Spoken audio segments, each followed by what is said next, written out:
السلام علیکم ورحمۃ اللہ وبرکاتہ۔ وعلیکم السلام ورحمۃ اللہ وبرکاتہ۔ الحمدللہ آج ہم جامعہ غوثیہ نوریہ میں قافیہ کا دوسرا سبق پڑھیں گے۔ آپ کے سامنے عبارت لکھی ہوئی ہے، الکلمۃ لفظ ودیہ لمعنن مفردن مفردن مفردن۔ اس کو تینوں طرح پڑھنا جائز ہے، اس کی ہم آگے پھر وضاحت کرتے ہیں۔ سب سے پہلے ہے الکلمہ، اس پر 7 سوالات ہوں گے۔ سوال نمبر 1 ہوگا کلمہ اور کلام کی تعریف کیوں کی۔ سوال نمبر 2 ہوگا کلمہ کو کلام پر مقدم کیوں کیا۔ سوال نمبر 3 ہوگا کلمہ مشتق ہے یا جامد۔ سوال نمبر 4 ہوگا کلمہ اسم جنس ہے یا جمع۔ سوال نمبر 5 ہے کلمہ ترکیب میں کیا واقع ہوتا ہے۔ سوال نمبر 6 ہے کلمہ پر الف لام کون سا ہے، اور سوال نمبر 7 ہے کلمہ کے آخر میں تا کون سی ہے۔ یہ 7 سوالات ہیں جن کے جوابات جاننے کی ہم کوشش کریں گے۔ آپ کی نظروں کے سامنے سوال نمبر 1 ہے کلمہ اور کلام کی تعریف کیوں کی، جبکہ یہ علم نحو کا موضوع ہے اور ہر متن میں موضوع کے احوال کے متعلق بحث کی جاتی ہے۔ اس کا جواب یہ ہے کہ کسی بھی شے کے احوال کو جاننے کے لیے پہلے ضروری ہوتا ہے کہ اس شے کو جانا جائے۔ اگر کسی شے کی معرفت حاصل نہیں ہوگی تو اس شے کی بھی معرفت حاصل نہیں ہوگی۔ احوال تو تبھی سمجھ میں آ سکتے ہیں جب وہ چیز سمجھ میں آئے، اسی لیے مصنف نے پہلے موضوع کی تعریف کی ہے، پھر ان کے احوال بیان کیے ہیں۔ آپ کی نظروں کے سامنے سوال نمبر 2 ہے کلمہ کو کلام پر مقدم کیوں کیا۔ علم نحو کا موضوع 2 چیزیں ہیں، کلمہ اور کلام۔ افادہ اور استفادہ کا تعلق کلام کے ساتھ ہے، جو چیز زیادہ مفید ہوتی ہے اس کا ذکر پہلے کرتے ہیں، تو چاہیے تھا کہ کلام زیادہ مفید ہے، کیونکہ افادہ اور استفادہ کا تعلق ہے ہی کلام کے ساتھ، لہذا مصنف کو چاہیے تھا کہ پہلے کلام کا ذکر کرتے اور بعد میں کلمہ کا ذکر کرتے، حالانکہ مصنف نے پہلے کلمہ کا ذکر کیا پھر کلام کا ذکر کیا۔ تو اس کا جواب سماعت فرمائیے جی۔ سوال نمبر 2 کا جواب، کلمہ کلام کا جز ہے، کلمہ مفرد ہے، کلام مرکب ہے، اور مرکب کو سمجھنا مفرد کو سمجھنے پر موقوف ہوتا ہے۔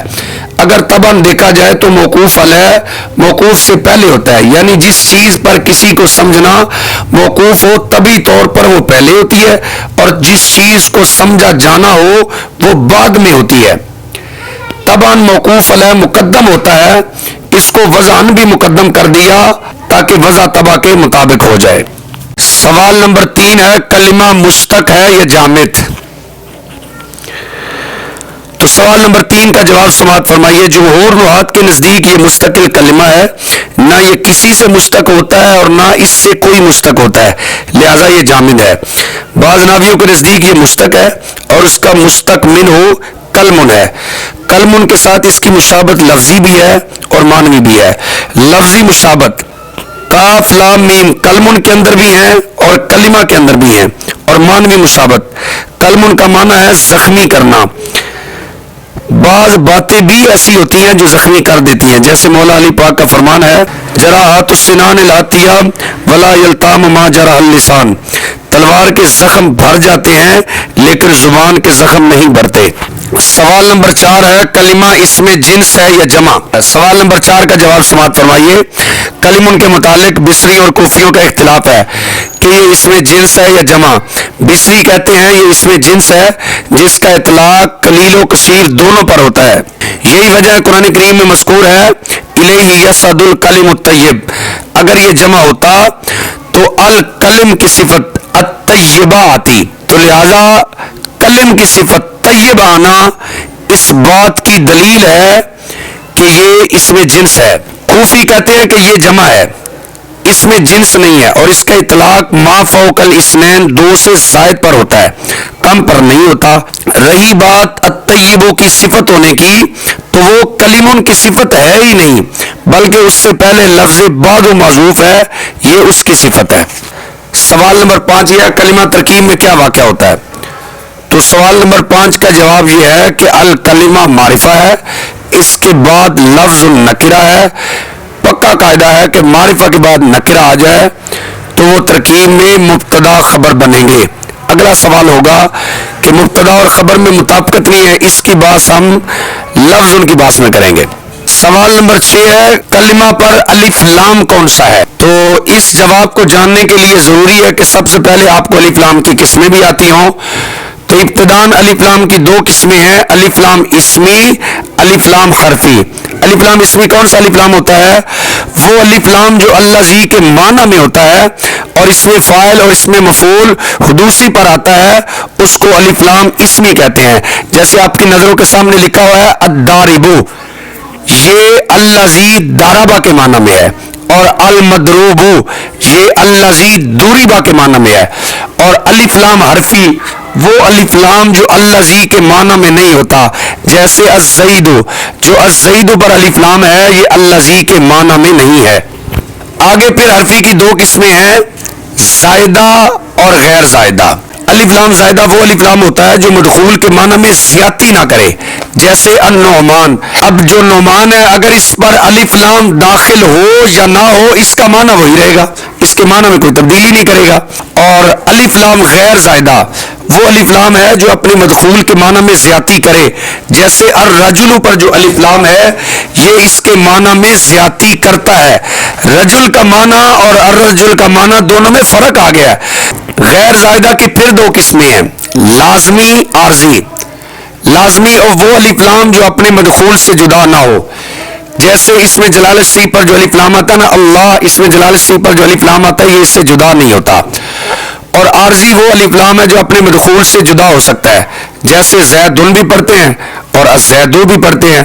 اب زید پر الف لام داخل بھی ہو سکتا ہے، اس سے جدا بھی ہو سکتا ہے۔ غیر زائدہ کی پھر 5 قسمیں ہیں جی، جنسی، استغراقی، آد خارجی، آد ذہنی اور آد حضوری۔ الف لام کی پہلی قسم آپ کی نظروں کے سامنے لکھی ہے الف لام جنسی۔ الف لام جنسی وہ الف لام جس کے مدخول سے مراد جنس و افراد نہ ہو، جیسے الرجل خیر من المرأة۔ اب جو الرجل پر الف لام ہے یہ جنسی ہے، جنس سے مرد جنس سے عورت سے بہتر ہے۔ الف لام استغراقی وہ الف لام جس کے مدخول سے مراد تمام افراد ہوں، جیسے الحمد کے شروع میں الف لام ہے یہ استغراقی ہے۔ ہم جب ترجمہ کرتے ہیں الحمدللہ رب العالمین تو ترجمہ کرتے ہیں نا تمام تعریفیں، تو یہ اسی الف لام استغراقی کا ہے۔ الف لام استغراقی کی تعریف یہ ہے کہ جس کے مدخول سے مراد تمام افراد ہوں۔ آگے جی الف لام آد خارجی وہ الف لام جو متکلم اور مخاطب کے درمیان فرد معین ہو، جیسے فاسا فرعون الرسول، نافرمانی کی فرعون نے رسول کی۔ یہ جو رسول ہے اس سے فرد معین مراد ہے، اس سے موسیٰ علیہ السلام مراد ہے، یہ متکلم اور مخاطب کے درمیان معین ہے۔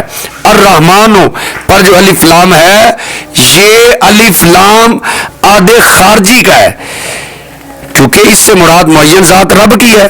الرحیم کے شروع میں بھی جو الف لام ہے وہ الف لام بھی آد خارجی ہے، کیونکہ یہ الرحیم جو ہے یہ بھی متکلم اور مخاطب کے درمیان ذات معین ہے۔ آگے جی الف لام آد ذہنی وہ الف لام جس کے مدخول سے مراد فرد غیر معین ہو۔ حضرت یعقوب علیہ السلام نے فرمایا تھا فَأَخَافُ أَن يَأْكُلَهُ الذِّئْبُ، مجھے خوف ہے کہ اس کو بھیڑیا کھا جائے گا۔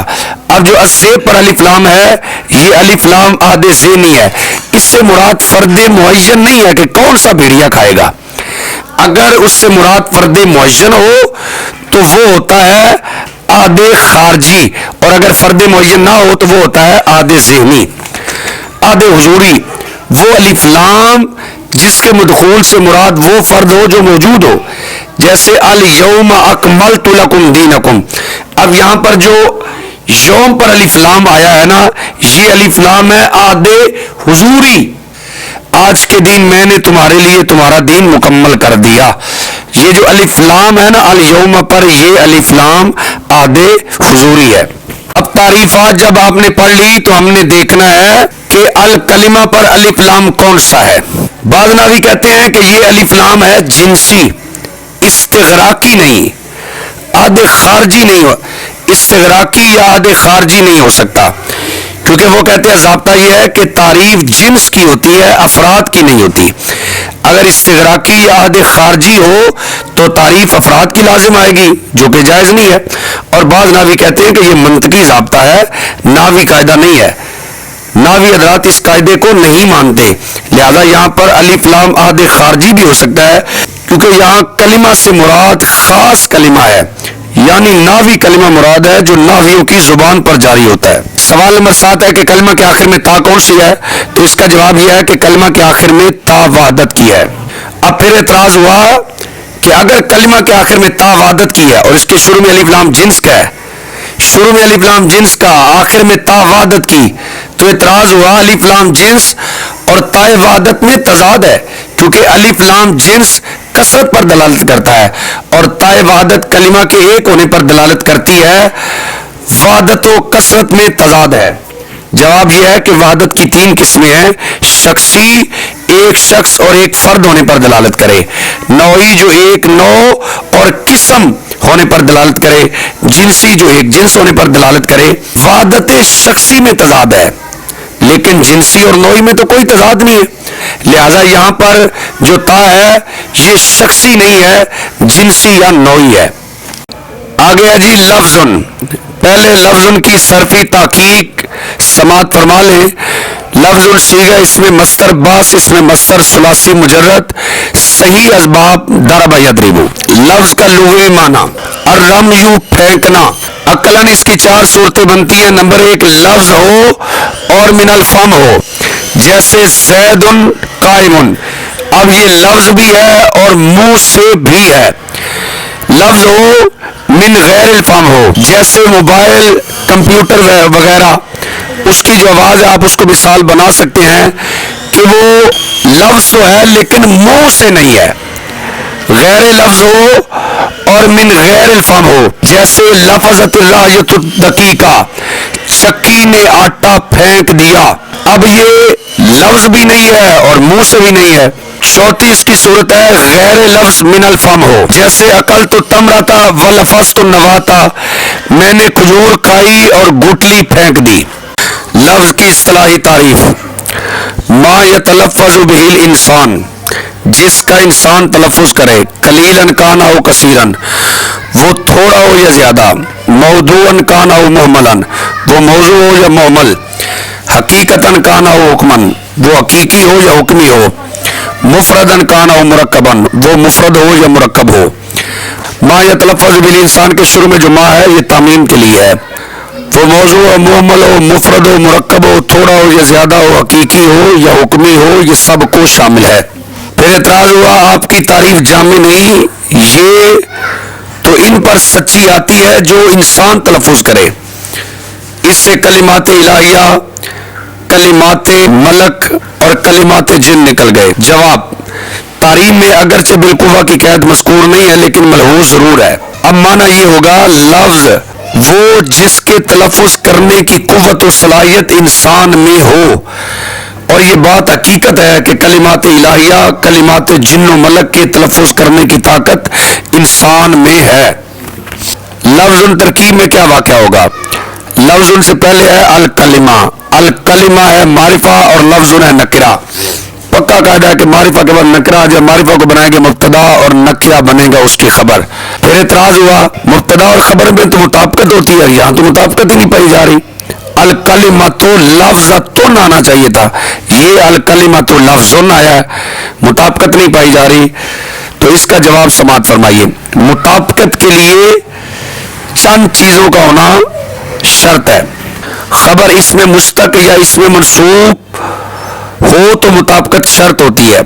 خبر اس میں مشتق یا اس میں منصوب نہ ہو تو مطابقت شرط نہیں ہوتی. الرجل اسد، الامرأۃ اسد. اب یہ جو اسد ہے یہ نہ تو مشتق ہے اور نہ ہی منصوب ہے، لہذا مطابقت شرط نہیں ہے. یہ الرجل اسد بھی آ سکتا ہے اور الامرأۃ اسد بھی آ سکتا ہے.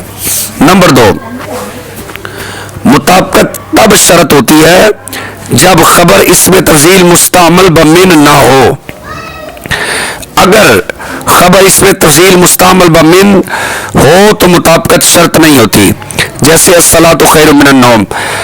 اب الصلاۃ مبتدا ہے، خیر مبتدا اور خبر میں مطابقت نہیں پائی جا رہی، اس لیے کہ خیر اس میں تفضیل ہے اور یہ مستعمل بمن ہے. نمبر 3، خبر میں ایسی ضمیر ہو جو مبتدا کی طرف لوٹے تو پھر مطابقت شرط ہے. اگر خبر میں ایسی ضمیر نہ ہو جو مبتدا کی طرف لوٹے تو پھر مطابقت شرط نہیں ہے. جیسے یہاں پر دیکھ لیں الکلمۃ لفظ. اب لفظ میں کوئی ایسی ضمیر نہیں ہے جو مبتدا کی طرف لوٹے، لہذا مطابقت بھی شرط نہیں ہے. خبر ایسا صیغہ ہو جو صرف مؤنث کے لیے آتا ہو تو پھر بھی مطابقت شرط نہیں ہوتی. جیسے المرأۃ طالقن. اب جو طالقن ہے یہ مؤنث کے ساتھ خاص ہے، اب یہاں پر مطابقت شرط نہیں ہے.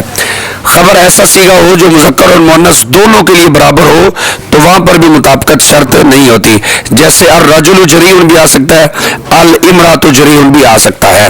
اب جو لفظ ہے یہ خبر بن رہا ہے الکلمۃ کی اور مطابقت نہیں ہے، اس لیے کہ نہ تو یہ مشتق ہے، نہ یہ اس میں منصوب ہے، اور نہ اس کے اندر کوئی ایسی ضمیر ہے جو مبتدا کی طرف لوٹے، لہذا یہاں پر مطابقت شرط نہیں ہے.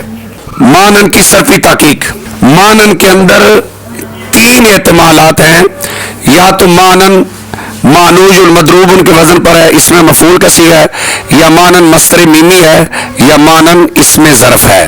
مانوج صیغہ واحد مذکر اس میں مفعول، باس اس میں مفعول، ثلاثی مجرد ناقص یائی اسباب ضرب یضرب. مانوج سید والے قانون کے مطابق واو اور یا کلمہ غیر ملغ غیر مبدل میں اس طرح جمع ہو جائیں کہ ان میں سے پہلا ساکن ہو تو واو کو یا کر دیتے پھر یا کا یا میں ادغام کر دیتے ہیں. واو کو یا کیا پھر یا کا یا میں ادغام کیا. خلاف قانون پہلی یا کے ماں قبل جو ضمہ ہے اس کو فتح سے تبدیل کر دیا اور ایک یا کو گرا دیا تو بن گیا مانجن. اب یا متحرک ماں قبل مفتوح یا کو الف سے تبدیل کر دیا، اجتماع ساکنین کی وجہ سے الف کو گرا دیا تو بن گیا مانن. یا پھر یہ مصدر میمی ہے مانن، صیغہ اس میں مصدر، باس اس میں مصدر، ثلاثی مجرد ناقص یائی اسباب ضرب یضرب. مانن اصل میں مانجن ہے، یا متحرک ماں قبل مفتوح یا کو الف سے تبدیل کر دیا پھر اجتماع ساکنین کی وجہ سے الف کو گرا دیا تو بن گیا مانن. مانن صیغہ اس میں ظرف، باس اس میں ظرف، ثلاثی مجرد ناقص یائی اسباب ضرب یضرب. مانن اصل میں مانجن ہے، یا متحرک ماں قبل مفتوح یا کو الف سے تبدیل کر دیا پھر اجتماع ساکنین کی وجہ سے الف کو گرا دیا تو مانن بن گیا. اب اعتراض ہوا کہ ان تینوں میں سے کوئی بھی یہاں درست نہیں. اگر یہ اس میں ظرف ہو تو پھر معنی یہ ہوگا کہ کلمہ وہ لفظ ہے جو وضع کیا گیا ہو قصد کرنے کی جگہ کے لیے، اور یہ درست نہیں ہے. اگر مصدر میمی مراد لیں تو معنی یہ ہوگا کہ کلمہ وہ لفظ ہے جو وضع کیا گیا ہو قصد کرنے کے لیے، حالانکہ کلمہ وضع کیا جاتا ہے متکلم کے مقصود کے لیے. اگر اس میں مفعول مانے تو معنی درست ہوتا ہے، لیکن یہ اس میں مفعول کا وزن ہی نہیں ہے. تو جواب یہ ہے کہ یہ تینوں احتمالات یہاں پر درست ہیں. رہے دو اعتراضات تو ان کا جواب یہ ہے کہ اس میں ظرف اور مصدر میمی مجازن اس میں مفعول کے معنی میں استعمال ہوتے ہیں، لہذا یہ مجازن اس میں مفعول کے معنی میں ہیں، اور اگر اسے اس میں مفعول تسلیم کر لیا جائے تو پھر بھی کوئی حرج کی بات نہیں ہے، جیسے کہ ہم تعلیل اوپر کر چکے ہیں کہ مانن اصل میں پھر مانوجن تھا. پھر اعتراض ہوا کہ جب معنی کا ذکر وضع کے تحت ہو گیا تھا، جیسا کہ آپ نے کہا کہ تعریف وضع میں شے اول سے مراد لفظ اور شے ثانی سے مراد معنی ہے، پھر معنی کا ذکر علیحدہ کیوں کیا؟ تو اس کا جواب یہ ہے کہ دوبارہ ذکر مجازن کیا. جیسے سبحان الذی اسریٰ بعبدہ لیلاً میں اسریٰ کا معنی ہے رات کو سیر کروانا، لیکن لیلاً دوبارہ مجازن ذکر کر دیا. معنی کی قید سے حروف تاجی کو نکالنا تھا، کیونکہ حروف تاجی کی وجہ ترکیب کے لیے ہوتی ہے، معنی کے لیے نہیں ہوا کرتی.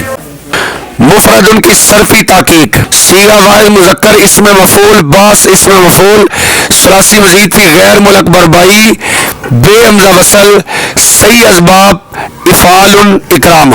مفرد ان کا لغوی معنی تنہا اور اکیلے کے ہے. مفرد وہ لفظ ہے جس کا جز معنی کے جز پر دلالت نہ کرے. مفرد پر تینوں اعراب آ سکتے ہیں. اس کو آپ مفرد دن بھی پڑھ سکتے ہیں، آپ اس کو مفرد دن بھی پڑھ سکتے ہیں، آپ اس کو مفرد دن بھی پڑھ سکتے ہیں. اگر آپ اس کو پڑھیں مرفوع یعنی مفرد دن پڑھیں تو پھر یہ لفظ ان کی صفت بنے گا. اگر اس کو آپ منصوب پڑھیں تو پھر یہ وضع کی ہوا ضمیر سے حال بنے گا یا مانن سے حال بنے گا. اگر آپ اس کو مجرور پڑھیں تو پھر یہ مانن کی صفت بنے گا. اچھا جی، اگر اس کو پڑھے منصوب یعنی پڑھے مفردن تو پھر اعتراض ہوا کہ منصوب ہونے کا احتمال درست نہیں ہے، کیونکہ جہاں بھی اسم منصوب بالتنوین ہوتا ہے اس کے بعد الف ہوتا ہے جو کہ یہاں نہیں ہے، لہذا یہ منصوب بھی نہیں ہے. تو اس کا جواب یہ ہے کہ منصوب بالتنوین کے بعد الف وہاں ہوتا ہے جہاں نصب یقینی ہو، فقط نصب کا احتمال ہو اور کوئی احتمال نہ ہو، جبکہ یہاں تینوں احتمال موجود ہیں، لہذا یہاں پر الف کا آنا ضروری نہیں ہے، نصب کا احتمال ہے، لہذا اس کو منصوب پڑھنا بھی درست ہے. پھر اعتراض ہوا کہ مفردن کو ودیہ کی ہوا ضمیر سے حال بنانا درست نہیں. ہوا ضمیر نائب الفاعل ہے، جبکہ حال فاعل سے ہوتا ہے یا مفعول سے ہوتا ہے. اس طرح مانن سے حال بنانا بھی درست نہیں، کیونکہ وہ بھی نہ تو فاعل ہے اور نہ مفعول ہے. جواب دونوں سے حال بنانا درست ہے، ضمیر سے بھی اور مانن سے بھی. ضمیر سے اس لیے کہ وہ حقیقی فاعل نہ صحیح حکمی فاعل تو ہے. علامہ زمخشری کے نزدیک نائب فاعل فاعل ہی ہوتا ہے. رہی بات مانن کی تو عند النحات مجرور حکمن مفعول ہوتا ہے. تو جب مانن حکمن مفعول ہے اور جو ہوا ضمیر ہے وہ حکمن فاعل ہے، لہذا ان دونوں سے حال بنانا بھی درست ہے. پھر اعتراض ہوا جب ذوالحال نکرہ ہو حال کو ذوالحال پر مقدم کرتے ہیں. مانن نکرہ ہے اور ذوالحال بھی ہے تو حال کو اس پر مقدم کیوں نہیں کیا؟ جواب آپ کا قاعدہ درست ہے، مگر یہ جاری اس وقت ہوتا ہے جب ذوالحال مجرور نہ ہو، جبکہ یہاں ذوالحال مجرور ہے، لہذا یہ قاعدہ یہاں پر جاری نہیں ہوگا. الکلمۃ لفظ ودیہ لمانن مفردن مفردن مفردن. کلمہ کی تعریف کے اندر جو لفظ ہے یہ جنس ہے جو مفرد مرکب موضوع مہمل تام ناقص تمام کو شامل ہے. ودیہ پہلی قید اور پہلی فصل ہے. ودیہ پہلی قید ہے جس سے تمام محملات نکل گئے، اور وہ الفاظ جو بالطبع معنی پر دلالت کرتے ہیں جیسے او کی دلالت سینے کے درد پر، اور بطور عقل دلالت کرتے ہیں جیسے دیس کی دلالت بولنے والے کے وجود پر، یہ بھی نکل گئے. مانن یہ دوسری قید ہے جس سے حروف تہجی نکل گئے، کیونکہ ان کی وضع ترکیب کے لیے ہوتی ہے، معنی کے لیے نہیں ہوتی. مفردن یہ تیسری قید ہے جس سے مرکبات نکل گئے. بالکل آسان انداز میں آپ کے سامنے سبق بیان کیا گیا، یقیناً آپ نے اس کو سمجھ لیا ہوگا. آپ اس کو یاد فرمائیے گا. انشاءاللہ اگلا سبق کل عرض کریں گے. السلام علیکم ورحمۃ اللہ وبرکاتہ.